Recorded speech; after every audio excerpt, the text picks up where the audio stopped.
In this example, we have a mass of 23 grams attached to a spring whose spring constant is 46 newtons per meter.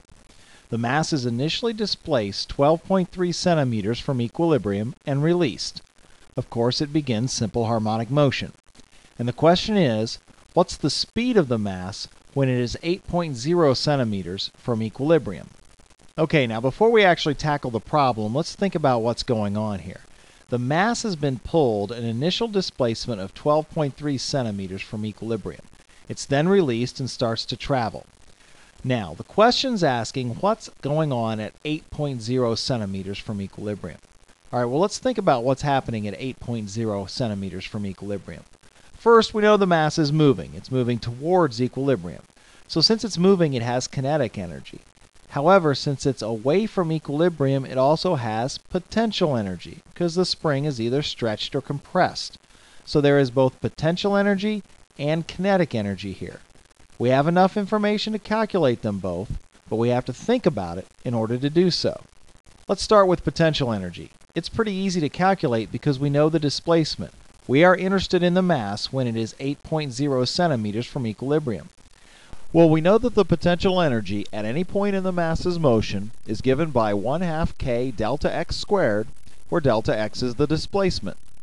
So the potential energy at 8.0 centimeters from equilibrium is simply 1/2 times k, 46 newtons per meter, times the displacement at that particular point, which is 8.0 centimeters or 0.08 meters.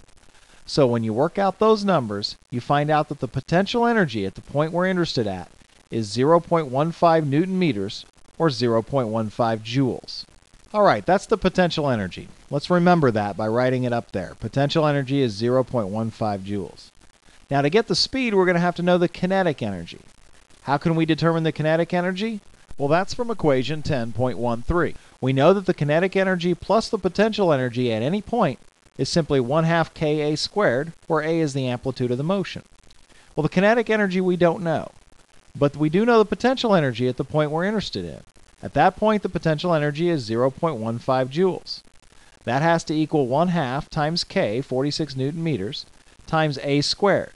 Now remember, a is the maximum displacement from equilibrium, the amplitude of the motion. In a mass spring system, the maximum displacement is always the initial displacement. However far the spring is stretched, that's as far as the mass can go. So the amplitude of this mass's motion is 12.3 centimeters, or in proper units, 0.123 meters.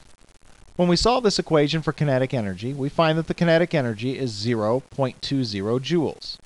Okay, that's an important number. Let's put that up there as well. The kinetic energy is 0.20 joules. Now that we have kinetic energy, calculating the speed is a snap, because kinetic energy is 1/2 mv squared. So 0.20 joules is 1/2 times mass, 0.023 kilograms. Remember, we have to be in the right units here. 0.023 kilograms times the speed squared.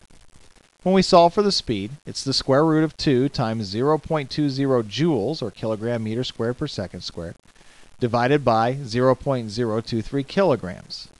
Kilograms cancel, and we find that the speed is 4.2 meters per second. So think about how powerful this equation is. I can determine the speed of the mass at any point in the mass's motion because I know the potential energy at any point in the mass's motion.